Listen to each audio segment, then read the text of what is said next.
Hi, this is Pamela Riemenschneider. I'm the retail editor for Blue Book Services. I'm here with Greg Johnson. He's the director of media development for Blue Book Services. And we're here to talk about some of the things that we're seeing in the news in produce this week. And one of the biggest things I saw was a couple of retailers are pulling out of their so-called ugly produce programs. I saw an article about Market 32 and Price Chopper deciding to pull their pilots of Misfit Produce. And this is a trend we've been talking about for a couple of years here in the fresh produce industry. Greg, have you ever bought Misfit Produce? I have. Misfits are a pilot program of Hy-Vee, which is big in the Midwest and particularly in Kansas City. I went by this week to do some shopping and check out, as we started seeing this news, just to make sure Hy-Vee was still doing it.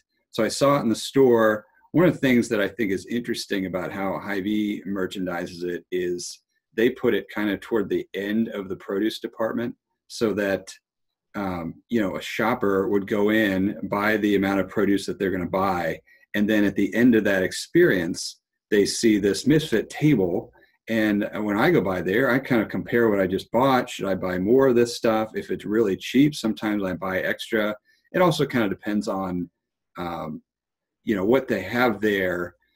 Like, for instance, a lot of times they'll have lemons or limes in the Misfit department. They really don't look much different than regular lemons. I bought those at H-E-B before, yeah. So, I mean, they taste the same. So I think it works there. And, I'm really looking forward to talking with someone at Hy-Vee and seeing if they'll talk about how long they think they'll continue with it.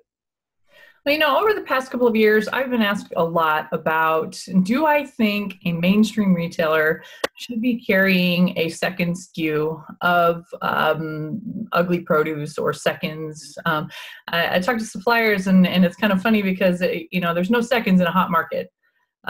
So it kind of is a supply and demand thing. If there's enough to supply to retail, it's a nice idea, but I think a lot of it is marketing to consumers. And giving consumers awareness of food waste is a great thing, but sometimes when you see it on the shelves of, I know Whole Foods in the Bay Area, they started out with a Misfit, or not Misfit, but necessarily an imperfect produce option in their stores, and they pulled it. And I think probably some of that has to do with consumer perception. When they walk into the store, and we're trying to go head to head with some of the best stuff out there, they see it and they like the idea of it, and they see that section that has maybe less than perfect produce there, and they go, oh, good, there's somebody doing something about food waste. But do they actually buy it is the question I've asked a lot of retailers. And I'm sad to say a lot of them say no.